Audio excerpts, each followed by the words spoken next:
This is the X-Zone Broadcast Network, broadcasting worldwide on broadcast affiliates and satellite program providers, including CNN Broadcast Network, Sirius Satellite Network, Star Media, Good News Radio Network, Angel Broadcast Network, Wiki Broadcast Network, and WPBN TV. For more information on the X-Zone Broadcast Network, visit us at www.xzbn.net.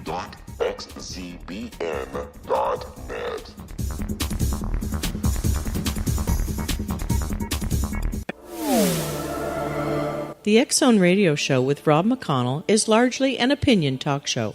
All opinions, comments, or statements of fact expressed by Rob McConnell's guests are strictly their own and are not to be construed as those of the X-Zone Radio Show or endorsed in any manner by Rob McConnell, rel-mar McConnell Media Company, the X-Zone Broadcast Network, its affiliated networks, stations, employees, or advertisers.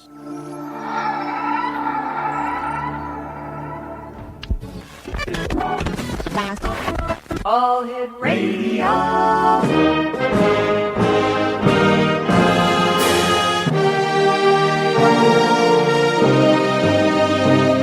Welcome to the X Zone, a place where fact is fiction and fiction is reality.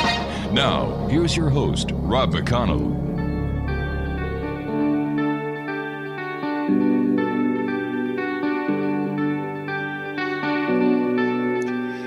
And welcome back, everyone. This is the X-Zone. I am Rob McConnell, coming to you from our broadcast center in Hamilton, Ontario, Canada.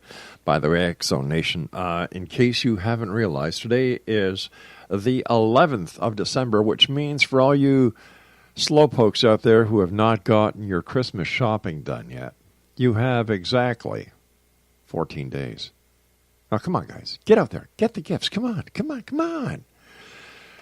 Don't be another Homer Simpson when you wait until the Quickie Mart at midnight, Christmas Eve, to see what specials you can get. It doesn't work anymore. If you'd like to send me an email, X-Zone at XZoneRadioTV.com, on all social media sites, X-Zone Radio TV. And if you'd like to listen to us, you can go to the main network feed at www.xzbn.net or Talkstar Radio or Digital Satellite Network or Wi-Fi Broadcast Network or iHeartRadio. My first guest this hour, I should say tonight, is Lamar Waldron. Now, Lamar has been called the ultimate JFK historian by Variety. Well, the Chicago Tribune said he is one of the best investigative journalists in the United States. Waldron and his new book, The Hidden History of the JFK Assassination, were covered by the Boston Globe, NBC News, the Chicago Tribune, the New York Post, The Guardian, the BBC, and he's appeared numerous times on CNN, Fox, and MSNBC, and his work has been the subject of two primetime Discovery channels produced by NBC News. His books have been praised by former Secret Service agents, FBI agents, Congressional investigators, and Mafia prosecutors for the Attorney General Robert Kennedy. The website is www.thehiddenhistoryofthejfkassassination.com. And joining me now is Lamar Waldron. Welcome to the X-Zone. Great to be with you, Rob. Where did the fascination with JFK come from? Hard to say, really. I was in elementary school when JFK was killed. I happened to be playing hooky from going to church by pretending being sick the Sunday morning after JFK was killed. Because there was nothing in America except for JFK coverage until that morning. They were actually going to be showing cartoons on one channel. And so I pretended to be sick. The first time my parents had ever left me home alone, they, set me up in bed, and they were just going to be gone for an hour. And needless to say, once they were out the door, I was in front of the TV watching my cartoons. Then they broke into the cartoons to show Lee Harvey Oswald being transported to the county jail from the Dallas Police Department. And suddenly a man comes out of the crowd and shoots Oswald, and I could just tell, even as a child, from the reaction of all the adults, that this was quite unusual, and it was very traumatic because I didn't even know how to dial a phone back then. This is in the old days, and so so that made an impression. But I really had no more or less interest than most Americans until around the 25th anniversary of JFK's in 1988, and there were a lot of TV special. Well, actually, there was one main TV special, and there were 2 or 3 books that came out, and there was a lot of talk about the Mafia having some sort of involvement, and even the mainstream press in America, like the New York Times and such, and PBS. They were, it seemed like, okay, this is something, and so I basically had been writing complex science fiction graphic novels for about 10 years at that point. And so with a friend of mine, now a serious XM radio host named Tom Hartman, we thought, well, let's write a novel about the JFK assassination. Seems to be some new stuff coming out. We'll research this for 2 or 3 months and then write a novel about it, right? Well, needless to say, 2 or 3 months turned into 2 or 3 years, and Tom went on to do his thing, and I kept at it, and then we what we decided to do was to talk to people who had worked with John and Robert Kennedy, Robert Kennedy being the Attorney General under his brother, President Kennedy, and see if they wanted to talk to us, because we were just writing a novel, so get some background, and we got very, very lucky right off the bat, and I got an interview with JFK's Secretary of State, Dean Rusk, who was a professor emeritus at university, about an hour and a half from Atlanta, which is where I live, and did the interview with him that was for a public television newsletter, and then said, I'm working on this book. Can I, get some background from you for this novel that we're writing about, events in 1963? And he just floored me with a couple of the things he said. And then that led to one more JFK associate. That led to Robert Kennedy associate. And one thing led to another. And the next thing it's been 25 years. Yeah. And my collaborator Tom and I, we eventually talked to 24 people who had worked with John and Robert Kennedy, who wound up telling us things they had never told anyone. In many cases, not even their families, let alone any of the 5 government investigating committees that looked into JFK's murder.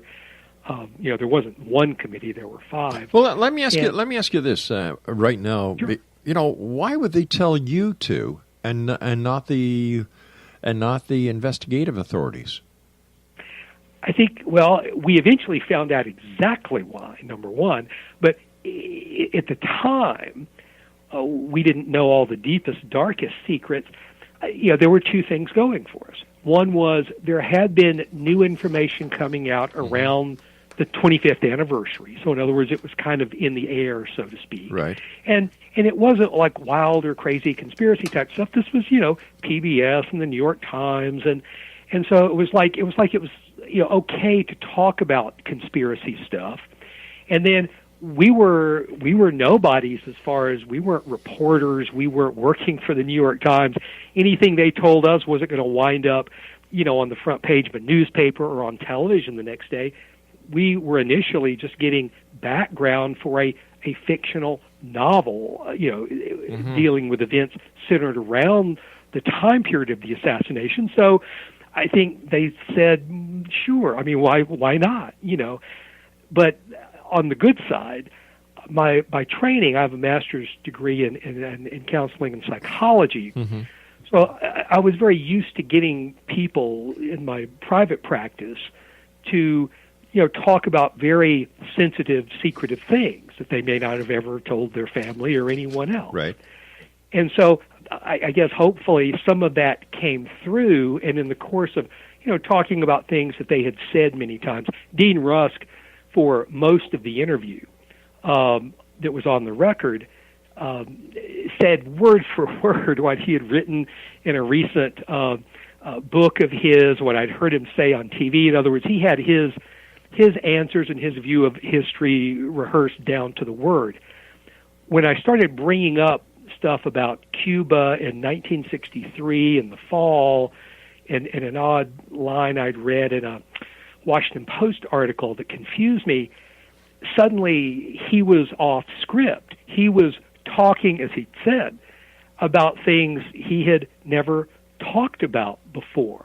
But, since there was one line in the Washington Post, and so, and then once you start going down that, and once you can call someone and say, well, Dean Russ, JFK Secretary of State, told me about this, top secret Cuban operation, and he said, you might know more. You can sort of start to see how one thing leads to another. The broader answer to your question is the reason they weren't talking to the Warren Commission or the 4 later government investigating committees about these same things was simply a matter of national security and keeping allies of America alive. Okay, but hold on here. You've got these people who have pertinent information in the assassination of JFK. They go before the Warren Commission. They don't give the information because of a matter of national security? Oh, exactly right. But wait a second. In many cases, they were never asked the appropriate questions because it wasn't one or two people. Mm-hmm. It was, by the time of the Warren Commission, which began, officially began, as far as really, going and geared up with a staff, right. A couple of months after the assassination. By then, I'd say at least a dozen high U.S. officials, knew the deepest, darkest secrets. Well, okay, but not one of them told the Warren Commission about that. But again, it wasn't for nefarious reasons at all, and that's something people need to understand. There are plenty of reasons people can keep secret. I mean, Tom and I kept, deep, dark secrets that we learned from these people for many years. Okay, but let me ask you this: I don't want anybody killed as a result of us prematurely outing, say, a U.S. intelligence asset. But wait a sec. High leader of a foreign country. Hey, wait a sec here. I'm having a problem with this because if these people knew information that just because they were not asked the right questions that could have aided in the Warren Commission, doesn't that make them part of the conspiracy, part of the crime? Well, does it make me part of the conspiracy? It very well could be. I don't know. I'm not a lawyer. I'm an ex-cop. So, and again, if you look at it, and see, that's an interesting perspective to know, because I've luckily known, a lot of great, policemen, FBI agents, mob prosecutors. If you look at it strictly from a, local law enforcement perspective, this was a murder in Dallas, it was a Dallas police matter. Right. I can see how you would exactly think that. On the other hand, let's travel back in time. I don't know how old you are. Well, I'm old enough to remember, and I'm old enough to have done over 60. Let's go back in time to 1962, a year before JFK's murder. Mm-hmm. And are you old enough to remember the Cuban Missile Crisis? Listen, I'm old enough to have done, in the last 26 years, 62 different interviews on the JFK assassination. And yes, I remember the Cuban Missile Crisis very well. And so I was a kid in elementary school. We were hiding under our desks. We actually had a bomb shelter built in our school so that we would hopefully survive the nuclear holocaust. Uh-huh. So what many people forget, and I endeavor, this is one reason my books are so massively long and so thoroughly detailed, you have to look at things in context. So a year before the JFK assassination, we all literally thought we were days away from nuclear annihilation. Okay, you stand by. I've got to take a break here. XO Nation, now we'll be back on the other side of this break.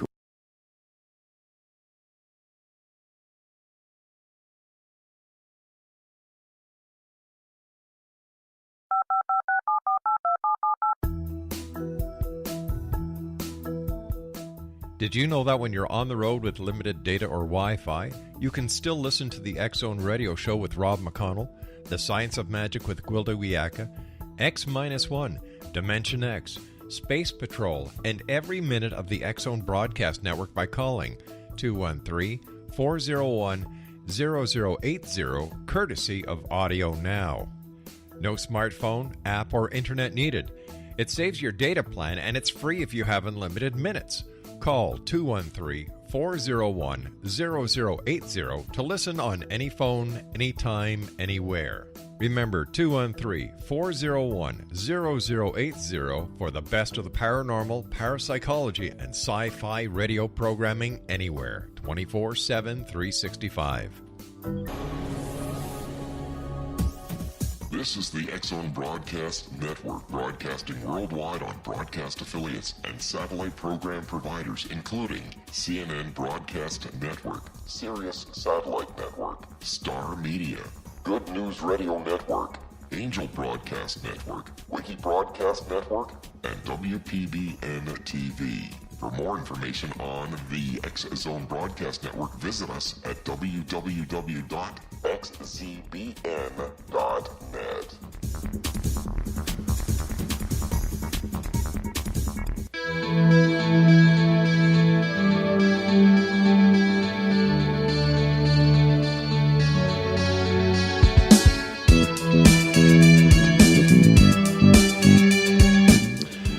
X-Zone at XZoneRadioTV.com is my email address, and if you'd like to visit our guest's website, his website is The Hidden History of the JFK Assassination.com. All right, so let's go back in time where, I remember when I was a child, the time before the assassination of President Kennedy, when the Cuban Missile Crisis was going on. We had air raid siren practices. We also saw all the propaganda on TV.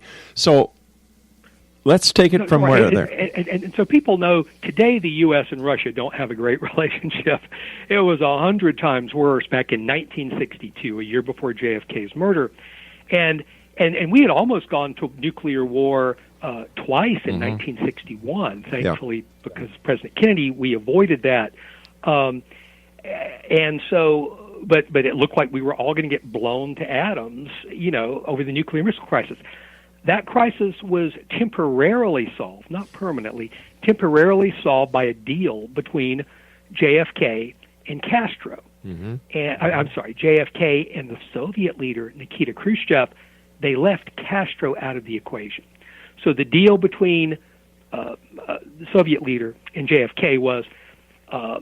Russia would withdraw their missiles, their nuclear missiles pointed at the United States from Cuba.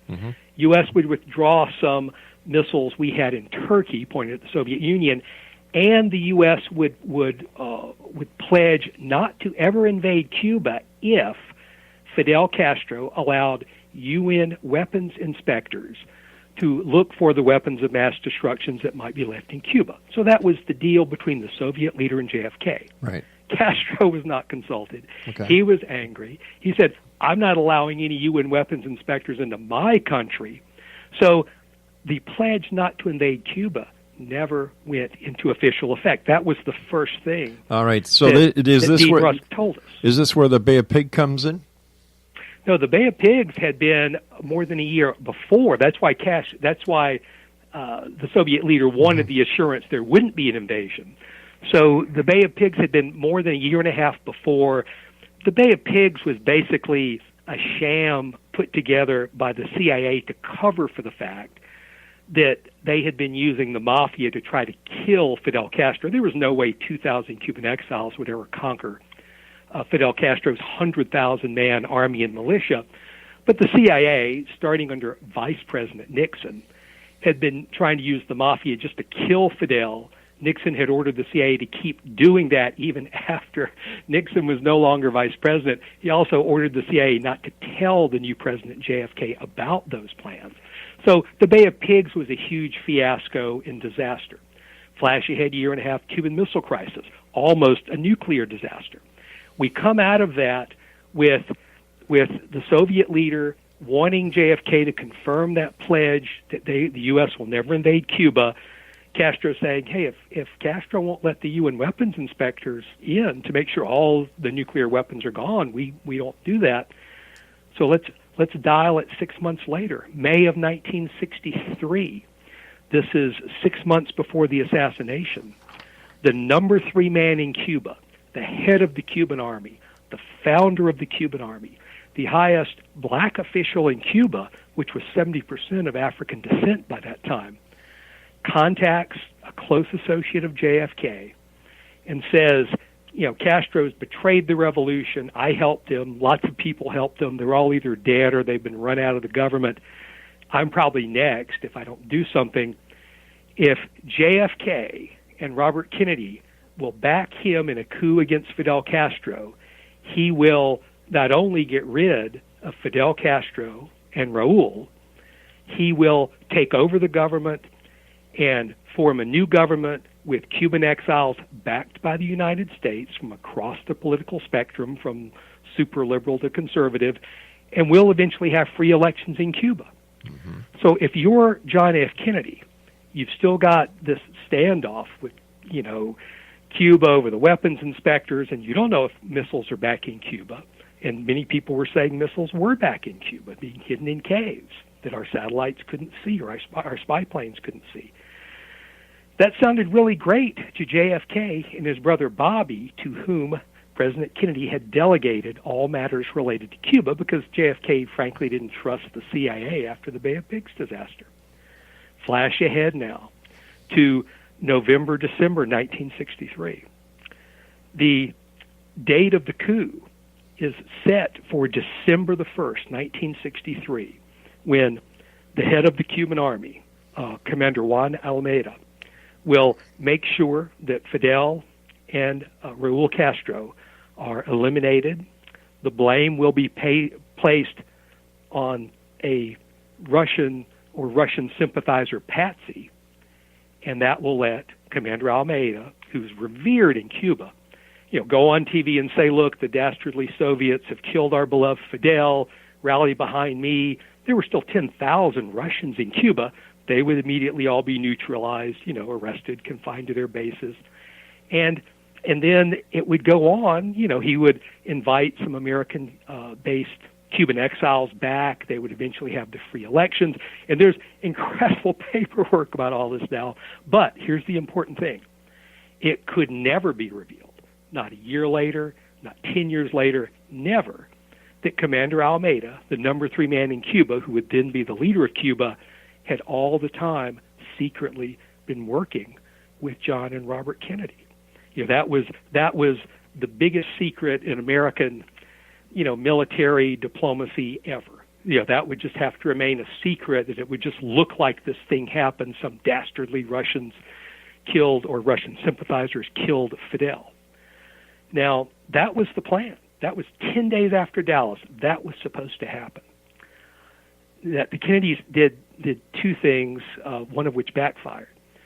They ruled that nobody connected with the Mafia could be part of their coup plan, which was incredibly secret. I mean, it was so secret even the Secretary of Defense in the United States thought it was just a hypothetical thing they were, gaming, doing some planning for. He didn't know it was a real thing because they knew it would get out.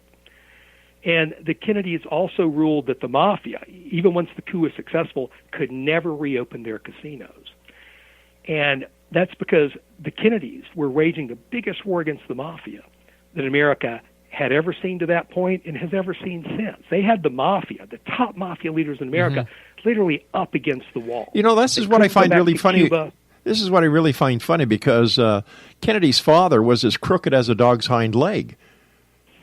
Well, there are people... And, the apple doesn't fall very far from the tree in most cases.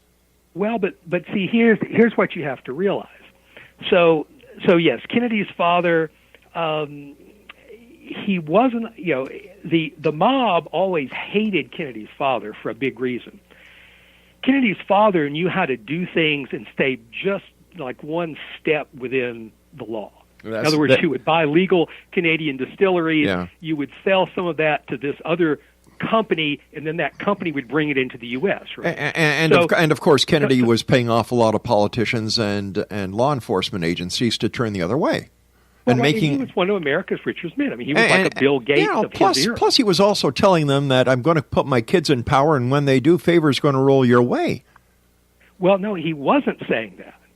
That's why he. In other words, if you look at the real history, as I did, and I put it in my books, the way John and Robert Kennedy were well aware that many people considered his father, a bootlegger and corrupt. And he was a Nazi lover, sure.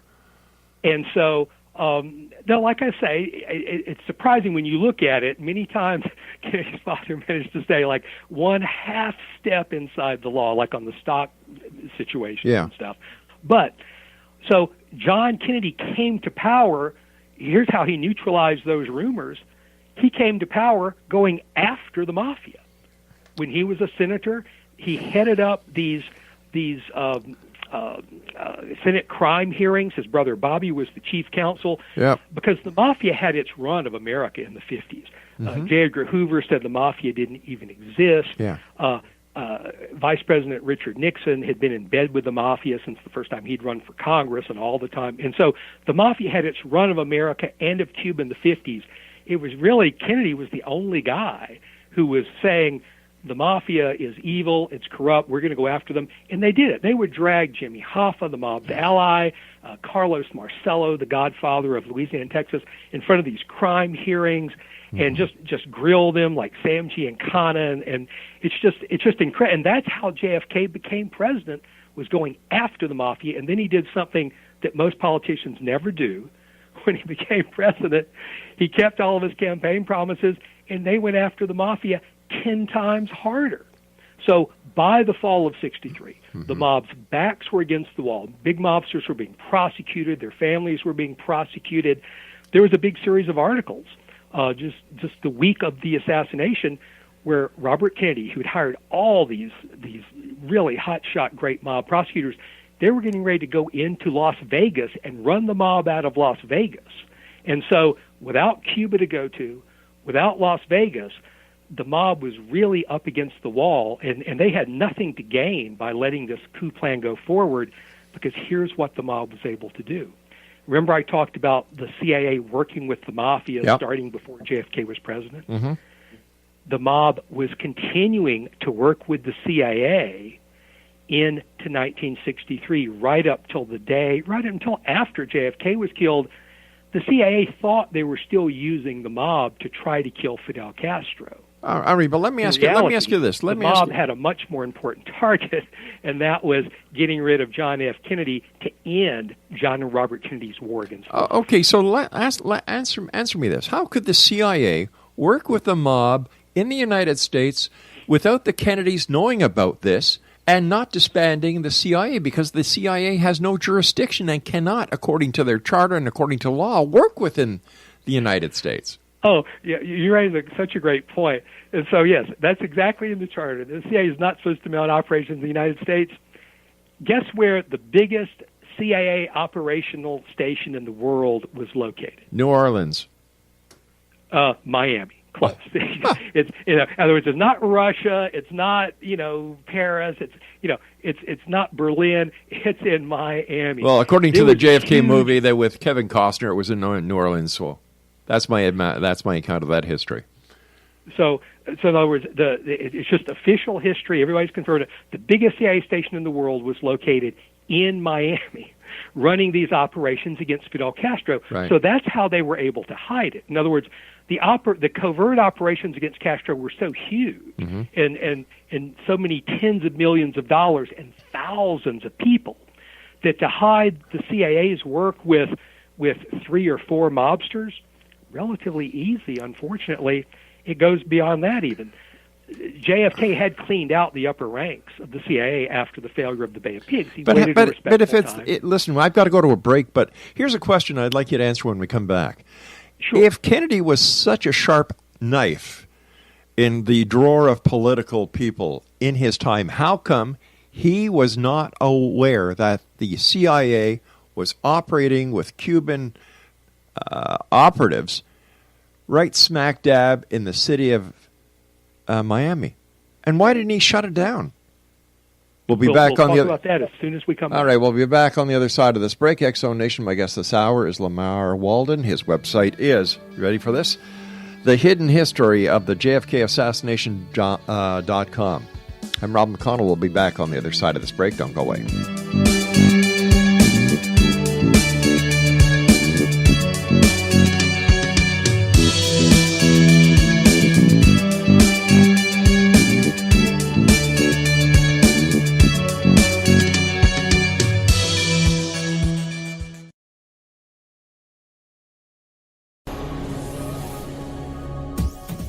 This is the X-Zone Broadcast Network, broadcasting worldwide on broadcast affiliates and satellite program providers, including CNN Broadcast Network, Sirius Satellite Network, Star Media, Good News Radio Network, Angel Broadcast Network, Wiki Broadcast Network, and WPBN TV. For more information on the X-Zone Broadcast Network, visit us at www.xzbn.net.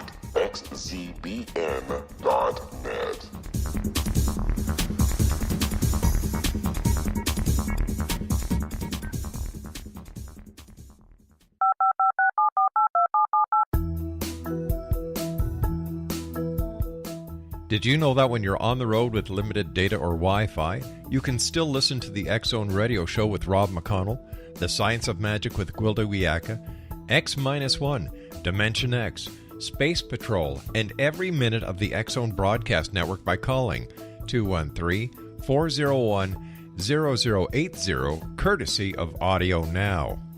No smartphone, app, or internet needed. It saves your data plan, and it's free if you have unlimited minutes. Call 213-401-0080 to listen on any phone, anytime, anywhere. Remember 213-401-0080 for the best of the paranormal, parapsychology, and sci-fi radio programming anywhere, 24/7, 365.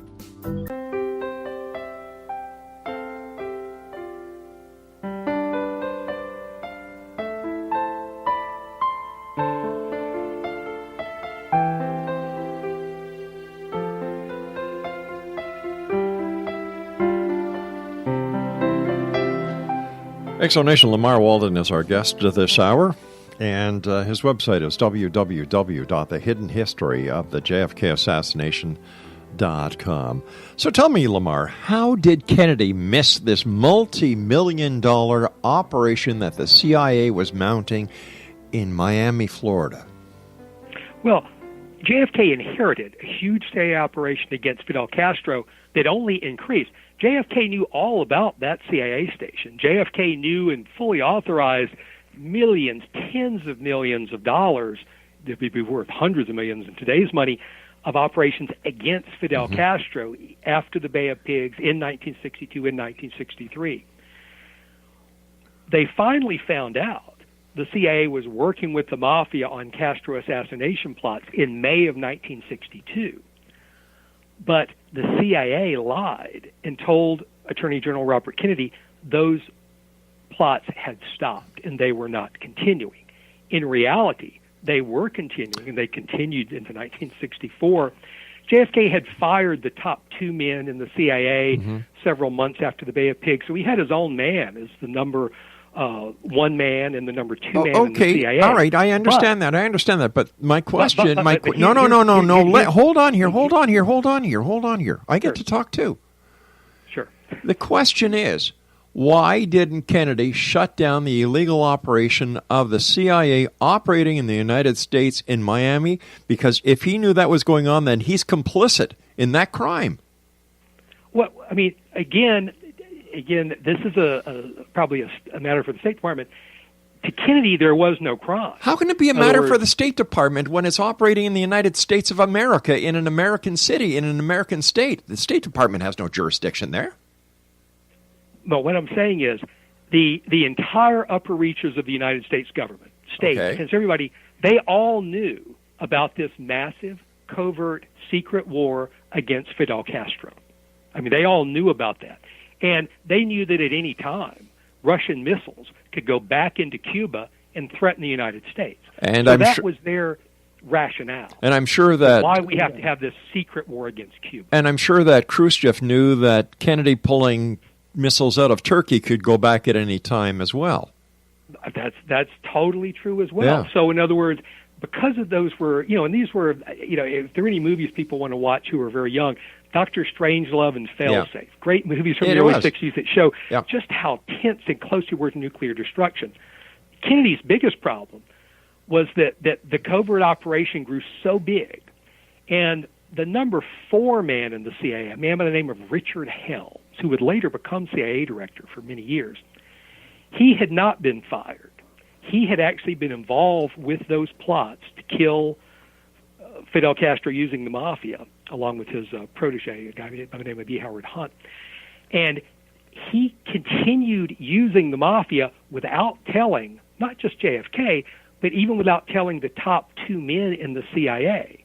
So, in other words, the CIA director didn't know that Richard Helms was continuing to use the Mafia. JFK didn't know. And like I say, the whole upper reaches of the United States government, they were behind the secret war against Cuba. But again, they weren't getting any results. Cuba's an island. Russia was giving them a lot of support. That's why JFK jumped for this chance.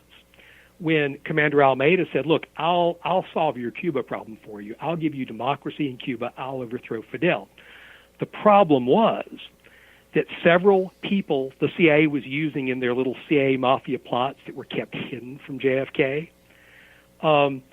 were more loyal to the Mafia than they were to the CIA. And they literally, we have documentation on this, sold out the coup plan to the Mafia so that the Mafia was able to infiltrate America's most top-secret operation and use parts of that plan to kill JFK, but to kill him in a way that in order to prevent World War III, a lot of these big top U.S. officials, even the ones that knew about Commander Almeida, and there were less than a dozen that knew about him, had to cover up information because otherwise we were looking at facing nuclear holocaust because the mob had planted a lot of information pointing to Cuba or Russia being behind JFK's murder. But wasn't if that information became known, the rush for retaliation against Cuba and Russia, we would have had nuclear war. So that was the thing that was more important than getting all the facts out about JFK's murder, was preventing nuclear war. All right, but let me ask you this: wasn't the mob already embedded in Cuba before the revolution? Yes, because the mob owned it.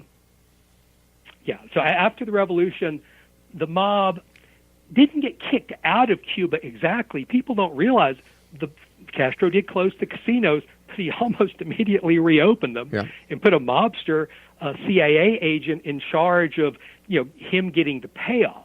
But the Cuba casinos, they were very upper crust. They weren't blue collar like Las Vegas. So you had to wear like evening clothes and stuff. And America's richest people, they weren't going back to Cuba unless Castro was totally gone. And so the mob had nothing to gain by letting this coup plan go forward, nothing at all. They weren't getting their casinos back. They had everything to gain by killing President Kennedy to end Attorney General Robert Kennedy's war against them.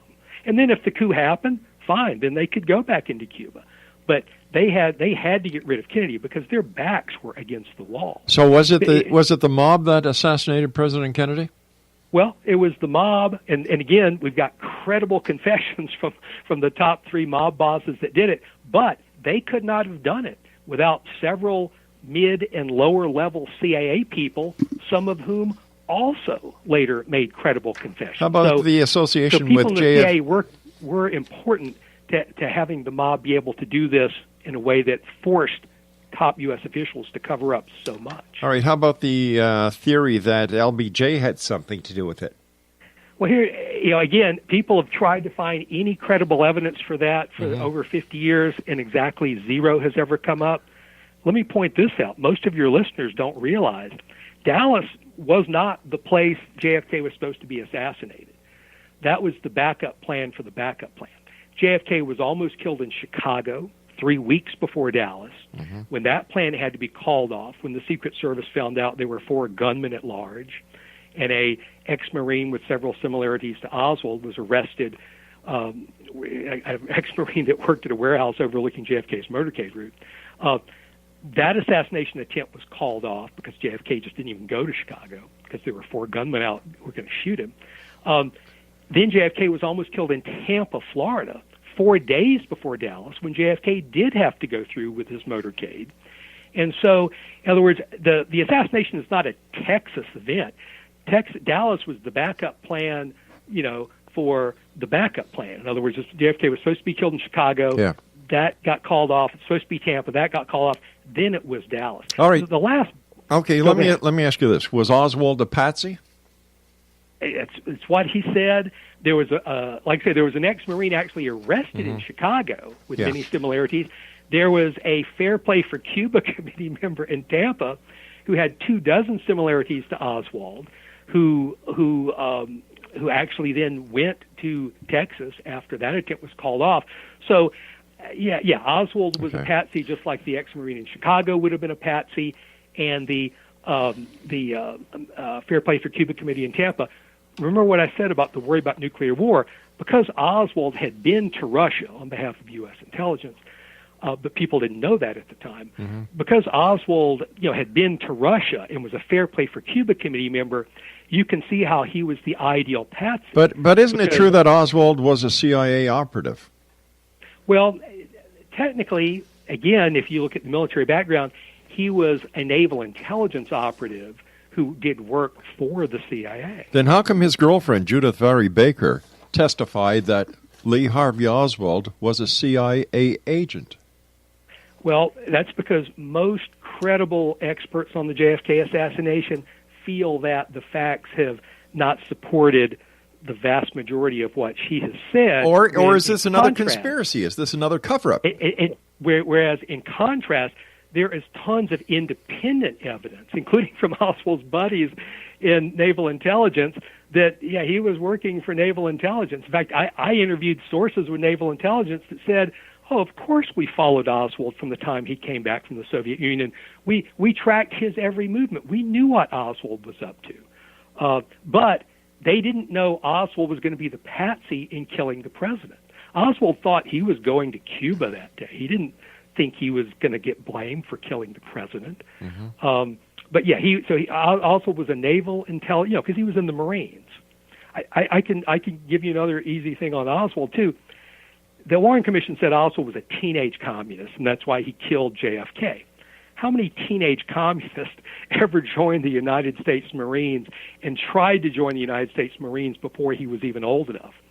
How many U.S. Marines, once people were in the Marines, go around spouting a love of Russia and all things Russian? We can see this. We see the same today with the members of the Muslim community who join the armed forces and spout their love for Allah.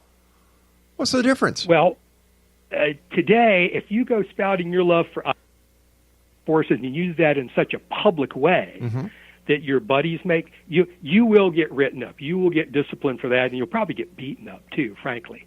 But Oswald was never written up once for that. All of his Marine buddies were fine with that, and that's because he was working for naval intelligence. And again, there's a ton of independent, corroborated documentation that started when he was working he was based at the CIA spy plane base at Sugi, Japan. It continued when he was in Russia. So, in other words, he was, he was an intelligence operative. He thought he was, working on some new Cuban operation. He thought he was going to Mexico City and into Cuba that day. That's what he was concerned with. Let me ask you this: why the big hoopla over Cuba? If Russia wanted to place missiles somewhere, or even if they didn't, they still had nuclear submarines. They didn't need to put land-based missiles. Why the big kerfuffle? I've been to Cuba, and it sucks. I wouldn't go there again if anybody paid me $1 million to go there. And it's so ironic you say that, because here in America, of course, we're generally not allowed to go to Cuba. Yeah. So everyone I know in America is dying to go to Cuba. Save your money. Go somewhere else.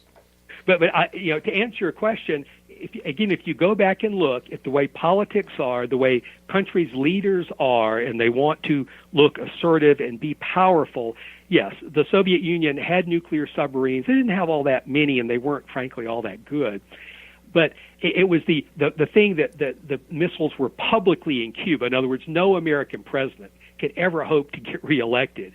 Once it came out those missiles were in Cuba, JFK felt like, and I believe he did, politically have to take a stand that those missiles have to go, or else he's not getting reelected. No way he's getting reelected. All right, stand by. We've got to take our final break here. Exo Nation. Lamar Waldron is our guest. www.thehiddenhistory.com. That's the hidden history of the JFK assassination. XZBN.com. Check out the programming we have available for you 24/7, 365 on the X Zone Broadcast Network at www.xzbn.net. I'm Rob McConnell. This is the X Zone. We'll be back on the other side as we wrap up this hour with our guest, once again, Lamar Waldron.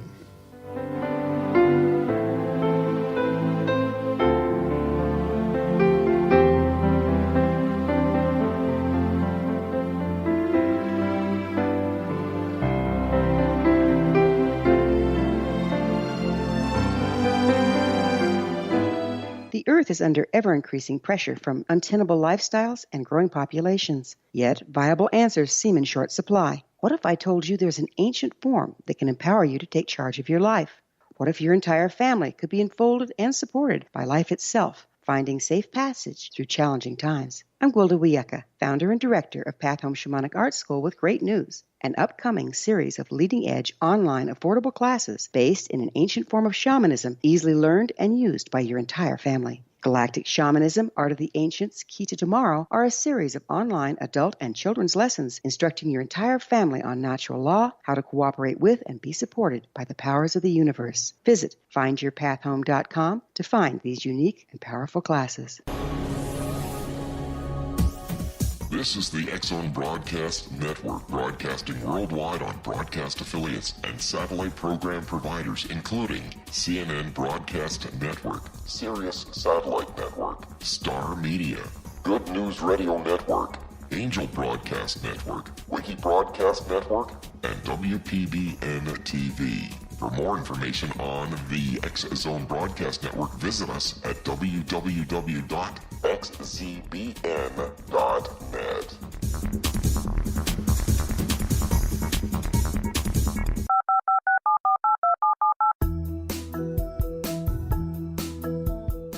Did you know that when you're on the road with limited data or Wi-Fi, you can still listen to the X Zone Radio Show with Rob McConnell, The Science of Magic with Gwilda Wiyaka, X-1, Dimension X, Space Patrol, and every minute of the X Zone Broadcast Network by calling 213-401-0080, courtesy of Audio Now.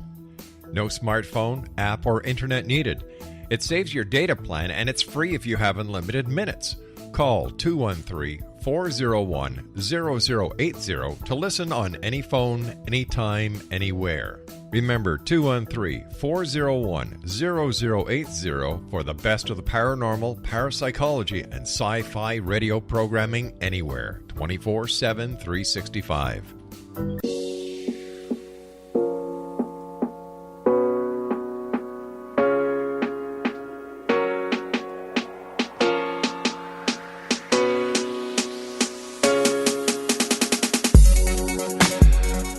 Lamar Waldron is our guest of this hour, Exonation, www.thehiddenhistoryofthejfkassassination.com. All right, here we are, well over 50 years since the assassination of President Kennedy. We know that people who could have told the truth to the Warren Commission decided because the right question wasn't asked because it was a matter of national security. We know that Kennedy did not have his thumbs on everything, and that he was complicit in allowing the CIA to operate within the U.S., which is against the law, which means Kennedy had some very dark corners in his presidency, like most presidencies do, that he can't walk on water unless he knows where the stones are. So we look at all of this. Why do we care all these years later if nobody's willing to tell the truth? I can give you several big reasons for that. You know, and I say that in the context of somebody who's been waiting years for all the JFK files to be released. At the end of the Oliver Stone movie, back in 1991, it said, I believe it said, there were still hundreds of pages of JFK assassination records that had not been released. Yeah. So Congress unanimously passed the law in 1992, the JFK Act, to say, release all those records.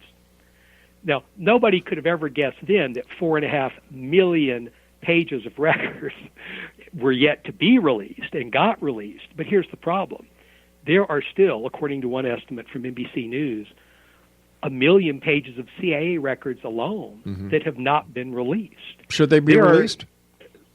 There are confession-related records and tapes But wait of one a of the sec. Mafia Godfathers that have not been released despite that law. All right. Today. Okay, with all the hacking that we have within the systems these days, whether it be the Koreans, whether it be the Russians or the Americans hacking the Russians or the Koreans or any other country, there are independent hackers like WikiLeaks.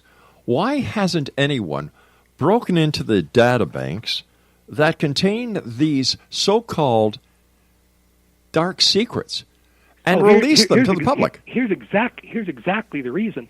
Number one, remember, these records were formed at a time when there were not electronic records. So the records we're talking about that we want are literally pieces of paper, in some cases crumbling pieces of paper, but they're nonetheless, and audio tapes recorded of one of the mob godfathers talking about his role in JFK's death in the mid-'80s. So these are not electronic.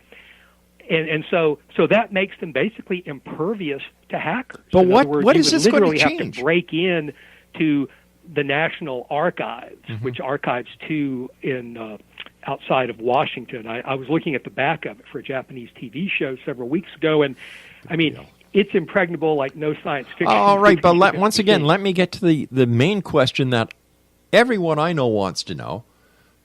Big deal. What's it going to change? The guy is dead. The main players are dead. Cuba doesn't have missiles in it. What's the big deal? We ran the Cold War, the covert Cold War operations against Cuba continued very actively until 5 or 6 years ago. And there are people in the CIA that want to reignite that Cold War with Cuba. All that weird stuff about the audio thing causing the ill. I mean, there's still weird stuff that happens in Cuba. So here in America, we do not have normal relations with Cuba, which is 90 miles away. And I tell you, it's cold here, even in Atlanta now. We wish we could be on a beach. Well, you could go to the U.S. Virgin Islands. Even more than that. Once people know what's really in the files that have been released, and most people don't realize, I'll give you an example. So Robert Kennedy is running this coup plan for his brother, okay? And 2 months before JFK's murder, someone says, what if Castro finds out about the coup plan and tries to retaliate against the United States by, assassinating an American official? Robert Kennedy says, good point.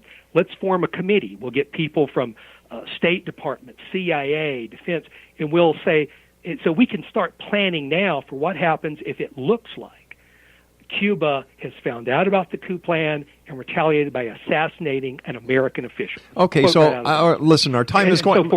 Our time is going fast. 2 weeks. Wait a sec, hold on. Our time is going fast.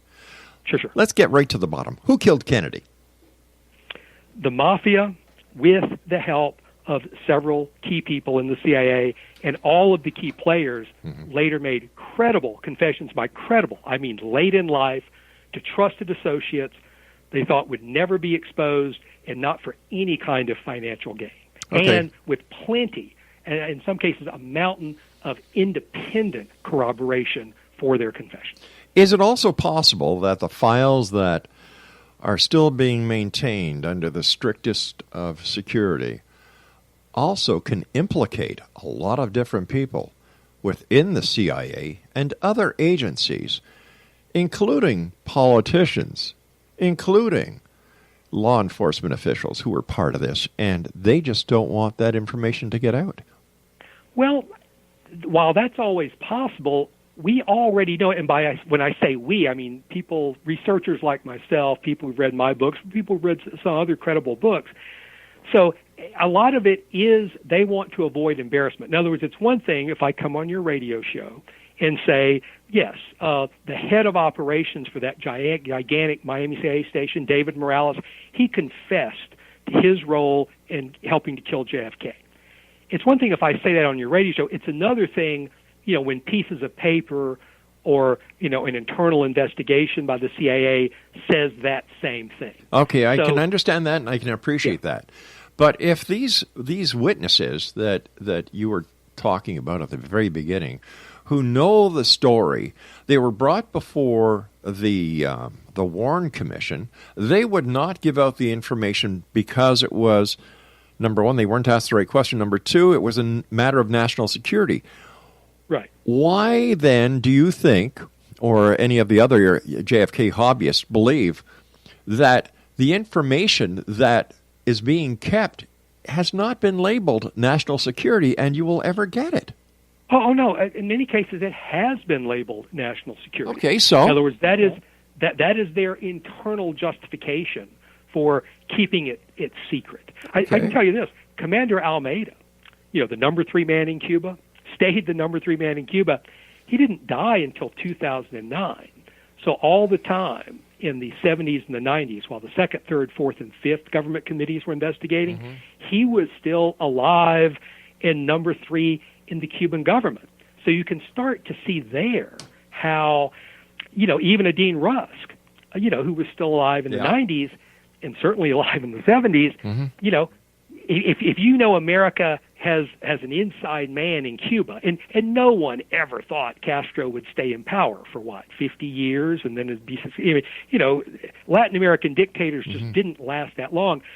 Many people, and I had Kennedy officials tell me this, we thought, look, whether it was in the late 60s or the 70s or the 80s, we thought Castro's going to die or be killed by an internal rival at some point, and then our guy, Commander Almeida, can wind up, and as long as we've kept his work for JFK secret, our man could wind up running Cuba, and then, we can normalize relations. All right. They literally thought that was a possibility. Let's ask this question. Have any polls ever been done recently to see how many Americans still care about this case? Oh, it's huge. It's huge. And I guess it's like, you could look at the top movie actresses of 1962, and most people would not know more than one or two, right. But everyone knows Marilyn Monroe. Yeah, of course. And, she would, and the fascination with JFK, but I can tell you another reason why people should care. You've got about 30 seconds. Well, let's just say that the same intelligence failures that led to JFK's murder also helped to lead to events like 9/11 and could lead to equally catastrophic events in the future. So, in other words, as long as we don't know the truth, we're going to keep making the same mistake. But isn't it true, though? Isn't it true that there are things the public should know? There are things the public should not know in a matter of national security. And that was exactly the rationale that these Kennedy officials like Dean Rusk told me in 1963. But by 1998, and by the way, for a few years, Commander Almeida disappeared from the scene in Cuba and was assumed dead. Yeah. And so that's why Dean Rusk and other Kennedy officials thought, okay, Commander Almeida's, maybe he's dead now, it's safe to talk, let's bring it out now. But of course, once so much has been covered up for so long, the FBI can't say, oh yeah, JFK was almost killed in Tampa 4 days before Dallas, and we kept that secret from Congress and the American people all these years. Then you start to see that problem. It's not so much people were complicit in JFK's murder keeping these secrets, but once you start keeping these secrets, you can't really ever let them out without really damaging the credibility of these agencies. At least that's what the agencies think. And I of think course, the reverse. and of course, I think it'd be great if they released everything. And well, you know what? I disagree with you. I really do. I think that anything under national security should be maintained, and I personally believe that the people who continue to go forward and try and get these secrets revealed are the people who are a risk to the security of the United States. But let me ask you this. I mean, so, Dean Rusk's view, which I will adapt. Hey, listen, I'd love to continue. I'd love to continue this 63, conversation, but you know what? public. We've just run out of time. So, X-Zone Nation, once again, a conspiracy is a conspiracy is a conspiracy is a conspiracy. And when you've got high-ranking people who apparently are called before the Warren Commission and they don't want to forfeit the information or reveal the information because of national security, and then you've got JFK himself allowing a CIA operation to go forth on the United States soil against the rules of the CIA, it seems that there should be a lot more digging done on JFK's character and his legality.